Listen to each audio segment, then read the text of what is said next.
Hey friends, how are you? I hope your Sunday goes nothing short of amazing as it should go. Today we are discussing none other than Liv's life. Let's get right into this video.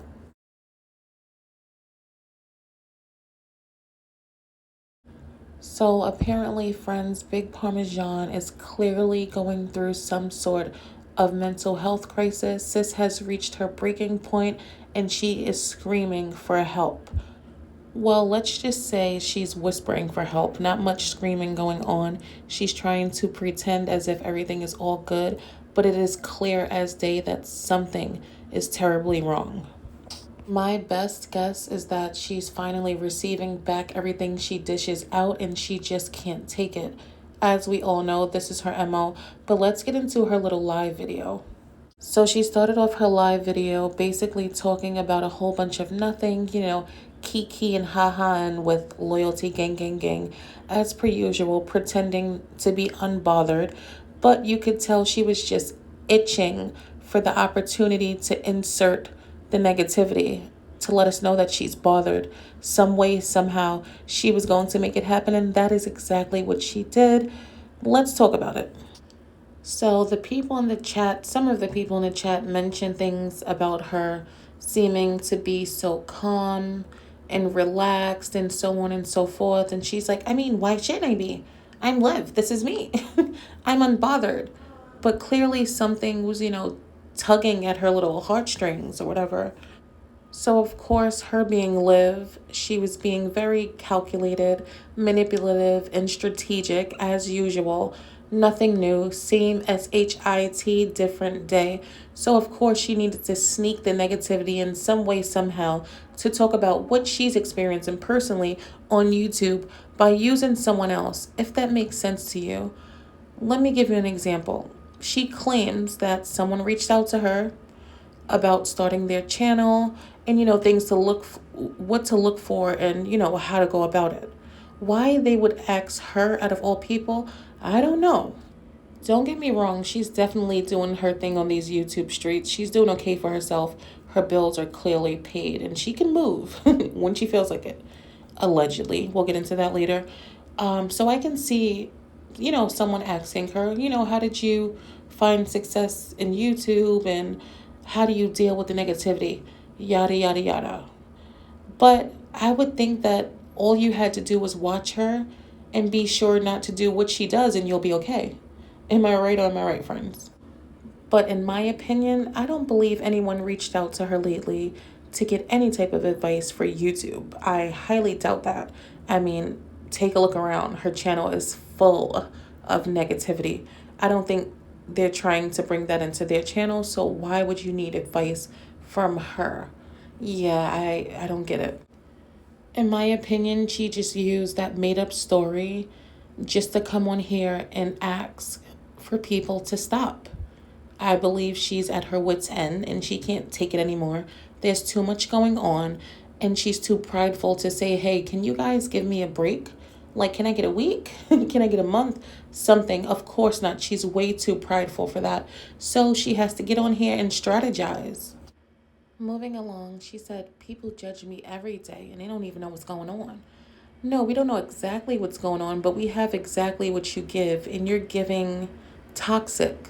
So you're getting toxic, as I said to you a million times. So she says that people hating on her doesn't stop her. The negativity doesn't change her. The hate doesn't change her. No, it doesn't change you because you love it.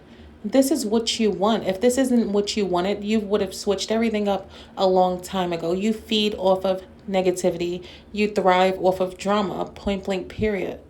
She says that it doesn't change her, and I have to agree. I don't think it changes her at all. I think that it makes her worse. When she gets the attention that she seeks from putting out drama, she creates more drama to get more attention. It is so obvious. So chill out with the woe is me pity party under your little blanket, on your little couch, or the hotel couch, whatever it may be. You have to chill because honestly, we see right through you. We know the vibes. You'll be right back on here with some more drama for a click. So, as I mentioned earlier, someone told her she looks so humbled and so relaxed. And low key, I feel like that person was saying she looks put in her place. And if they are, I have to agree. And if they aren't, that is how I feel. You do look humble, Liv. You look real relaxed. You look real embarrassed because you're caught up. And like you said in your other video, you're too deep in the game. It's come too far and now you're stuck because what's your next move? It's like chess for you. What's your next move going to be? How are you going to get out of this lie? How are you going to get out of these lies? You're pretty much stuck and it shows. She said she would never change for these weirdos because obviously she loves herself. Liv, you are the weirdo, sis. I need you to know that. You're the weirdo. You're weird for being obsessed with another woman on this platform. You're weird for exposing friends at the drop of a dime as soon as there's a disagreement. You're weird for that. You're weird for using your family and sacrificing your marriage for the sake of a view. You're the weirdo. You're weird for lying about dumb shit. You're just weird all around. You're weird for going to a random park to take graduation photos with an Amazon cap and gown and an empty diploma case. You're weird, sis. That's big weird. And the weirdest of all weird is that you put yourself and your career at risk just to tear down other women who you claim to be friends with. Remember the whole sugar thing? Yeah. I know that had to be like gold for Gerard's lawyer to build a case against you for him to get those children. I know he was like, no, no way. Jackpot. Like, who gets on here and admits to being Scarface? Who does that? Moving along, she goes on to say that people think that she's down without actually knowing what's going on with her. I mean, clearly there's something going on, Liv. It's apparent. So we got that out the way. She's like, but if I am down, why would you want to kick me when I'm down? See, that's the thing. And I'm going to speak for myself. Personally, I'm not trying to kick you when you're down. I'm trying to give you game, sis. I'm trying to explain to you why the people feel the way they feel. I am trying to open your eyes to a whole new light. That's it. As I'm about to do right now, Exhibit A. It's the audacity for me, friends. How dare she speak about kicking someone while they're down when that's literally all she ever does on her platform. All she does is kick people while they're down. I mean, you're on here coming for another woman who lost her son, trying to make it seem as if it's her fault, throwing the death of her son in her face, and you want to speak about kicking someone while they're down? How dare you? Not to mention her kicking Gerard while he was down throughout the course of their relationship on YouTube. I mean, let's be honest. Let's not talk about how she was trying to kick Chrissy down when she was down. And we can go on and on and on. So how? How are you so one-sided? If you're going to pump out all of this negativity and kick people while they're down, I'm going to need you to do it with your chest. Because when it's your turn, and you're not going to like it. And that is exactly what you're going through right now. So keep the same energy. Now all of a sudden you shouldn't kick people while they're down. And everything is so negative and so bad. But when it's you dishing it out, it's fine. You're kikiing. It was funny. Karma. So now she's feeling it. And that Compton left her real quick. Now she's like, Mom, I don't understand. I don't get it. Why are people doing this? You know exactly what. It has nothing to do with people not liking you. It's not you. It's your ways. How many times do we have to tell you this? You get what you put out. If you don't want negativity and or hate, don't give negativity and or hate to anyone else. It is that simple. Liv, you got to do better, sis. I'm sorry, friends. Like, I am the furthest from a mean person. I am so far from cold-hearted, but I do not feel bad for Big Parmesan. I don't. I'm not buying it because I can't feel bad for someone who does people the way she does people. I can't feel bad for a woman making fun of another woman for the loss of her child. I cannot get with that, and I never will. And then she continues to say, people think that people think the worst of me. People think I'm ugly and I'm hideous and I'm this and I'm that. Because she's so shallow minded. Because what does she do the first time she wants to attack someone? She goes to their looks. Don't put that on everyone else. I don't care about how you look, sis. I truly don't. What I'm concerned about is how you are and who you are. Do I think you're physically ugly? Absolutely not. Do I think that your spirit is ugly? For sure. Do I think you have an ugly personality? For sure. So she says, then why keep coming for me like if you think so poorly of me? The same way you keep coming for everyone else. You don't just get to do that and get away with it. And maybe we just feel like it. And who's coming for you? I feel like it's all about discussing the train wreck you're living. That's it. No pun intended. She says, obviously, it's not because they think all of those horrible things about her. Liv, what are you getting at? Do you think that anyone aspires to be who you are or where you are? Is that what you're alluding to? Are we jealous? Do we want Liv's life? Absolutely not, sis. I'm going to stop you right there. I wouldn't take your life if I lost mine, to be honest. God forbid. Like literally, if God said, take her life or lose yours, I'd be like, send me to the gates, open them up. I'm ready. According to Liv, when people are fighting their own demons and they aren't happy with themselves, they take it out on everybody, or they find people to take it out on. I feel like she's describing herself. And of course, Stella, the enabling mother, backs up her antics by telling her, people are angry, people are miserable, people are sad, people were treated really badly. Stella, does that not sound like your daughter? Please. And let me just say that I completely agree. That is very, very true. But that is lived to a T. So what are we really talking about here? This is what I mean when I say she's so one-sided, delusional. You dish it out, but you can't take it. You have the right to display your insecurities, in your anger, in your sadness by putting other people down. But God forbid someone does it to you. The world is over. You're sad. You're having a pity party. Like, give it up. We all know this is all nothing but a distraction.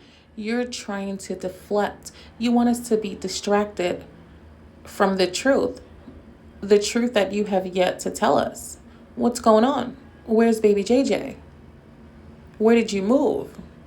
Can we see the apartment? Are the kids coming this weekend? Like, let's really talk about it. Friends, this is manipulation at its finest, and for some reason, loyalty gang, they just fall for it. I don't get it. She went on to say that she's surprised that she hasn't thrown in the towel because of some of the stuff that people use against her. Ding dong, is anyone home? Look at the stuff that you've used against people. Look at what you used against Chrissy. Look at what you used against Niecy. That is the lowest of the low. Look at the stuff you tried to use against Jazz and Ming and your other friend. I forget her name, the one whose purse you stole. Look at the stuff you tried to use against Gerard. You tried to use your children against him. Are you kidding me? Like, please, Liv, please. She's basically saying that if she were a weaker person, then it would have been over. She wouldn't have been able to take it. We don't see you as weak at all, Liv. We see you as very strong. We see you as manipulative. We see you as controlling. We see you as narcissistic. We see you as many things, but weak is definitely not one of them. And I'm totally against bullying. I don't think you're being bullied. You are the bully, sis. You're the bully. She says that it's disgusting because if she were a weaker person and she threw in the towel, then would it still be funny? Would it still be kiki and haha? Of course not. Come on, let's be serious. Nobody wants that to happen to anyone, not even you. But let's be clear. Look at the things you've said to other people. Can you imagine someone telling you that it's your fault that your child is dead because you abandoned them? Can you imagine someone trying to use that against you? Now, what if Niecy, shout out to Niecy, what if Niecy would have thrown in the towel because of your being disgusting? Then what? Would it be kiki and haha for you? Of course it would, because you don't really care about other people. The only thing you care about is getting people off of your back because you aren't as strong as you put out. You're a master manipulator living in a glass house, and everyone sees right through you, and you can't take it because you no longer control the narrative. So you come up with any and everything, including this pathetic pity party, just to spin the narrative and gain back your control. And I can't even respect it because you still can't even be honest with yourself or your supporters or anyone else for that matter. You're literally on here pretending that all is good, trying to have a low-key pity party. Who does that? Say it with your chest. If you're feeling down, say that. Say less. And nobody believes that everything is okay and you don't care. It's so apparent that you care. You look parched. You look tired. You look defeated. And that is totally okay. Like, you're a human being. It's okay to be down. It's okay to feel defeated. It's okay to reach your wits' end, but just be honest about it. Why are you still faking? This is why people speak about you the way they do. I thought you were so real. I thought you were transparent. It's not looking like it. And the rest of the live was pretty much like a drag as usual. It was low-key torture trying to get through it. And to conclude this video, Liv, I'm going to leave you with this. And I've probably left it with you a million times, but you don't listen. You get what you give. It really is that simple. If you can't take the heat, get out of the kitchen. Stay out the kitchen. If you're not built like that, stop pretending to be like that. Because when you find yourself in the same situation that you've put others in, you can't take it, and that is not okay. Friends, at this point, I am completely done with this video. You already know the vibes. Like what you like, comment, and subscribe if you aren't already. And I will talk to you down below and in the next video. If you or anyone else you know is going through any mental health crisis, call 1-800-273-TALK. That is 1-800-273-TALK. Mental health is real.